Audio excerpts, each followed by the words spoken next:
রাজধানীর কাপ্তান বাজারে অভিযান চালিয়ে অবৈধ মুরগির দোকান উচ্ছেদ সহ 5 ব্যবসায়ীকে 25,000 টাকা জরিমানা করেছে যৌথ বাহিনী। জব্দ করা হয়েছে বেশ কিছু অবৈধ দোকানের আসবাবপত্র। জনদুর্ভোগ লাঘবে উচ্ছেদ অভিযান অব্যাহত রাখার কথা জানিয়েছে ঢাকা দক্ষিণ সিটি কর্পোরেশনের। বিস্তারিত জানাচ্ছেন নজরুল ইসলামের প্রতিবেদনে। রাজধানীর কাপ্তান বাজারে অবৈধ স্থাপনা ও দোকানপাট উচ্ছেদে রাতে অভিযান চালায় যৌথ বাহিনী।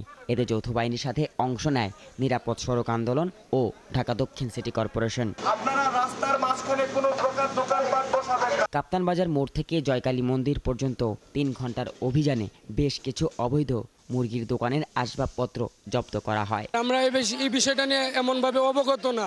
আনুমানিক 1-150 দোকান হবে। এখানে গাড়ি রাখা যাবে না, আর এই বাজারে মুরগি বিক্রি করা যাবে না, এই কারণে আমরা 5,000 টাকা জরিমানা করেছে। অভিযানের এক পর্যায়ে পাকপিতণ্ডায় জড়ায় ক্ষুদ্র ব্যবসায়ী সংগঠনের সদস্যরা। এই সময় সংগঠনটির সভাপতির কাছে দলিলে মুচলেখা নেয় দক্ষিণ সিটি প্রশাসন। 5 আগস্টের পরে আমরা এখানে দোকান লাগানো শুরু করি, তখন সিটি কর্পোরেশন থেকে তারা খাস আনছে 1,20,000 টাকা প্রতিদিন, বা কম বেশি 1,10,000, 8 এরকম জমা হইতেছে সিটি কর্পোরেশনে। প্রধান সড়কে যান চলাচল স্বাভাবিক রাখতে এই অভিযান চালানো হয় বলে জানান নির্বাহী ম্যাজিস্ট্রেট। আমরা সরজীবনে এসে এখানে দেখতে পাই আসলে অনেকগুলো গাড়ি আমরা পাই যারা কিনা রাস্তায় গাড়ি রেখে ব্যবসায়িক কার্যক্রম পরিচালনা করছিল এবং কোনোভাবে যানবাহন বা মানুষজন চলাচল করতে পারে না। আমরা এই পর্যন্ত 5টা গাড়িকে প্রতি গাড়িকে 5,000 টাকা করে আমরা জরিমানা করেছি। রাজধানীর যানজট নিরসন সহ জনদুর্ভোগ লাঘবে উচ্ছেদ অভিযান অব্যাহত থাকবে বলে জানিয়েছেন দক্ষিণ সিটি কর্পোরেশনের কর্মকর্তারা।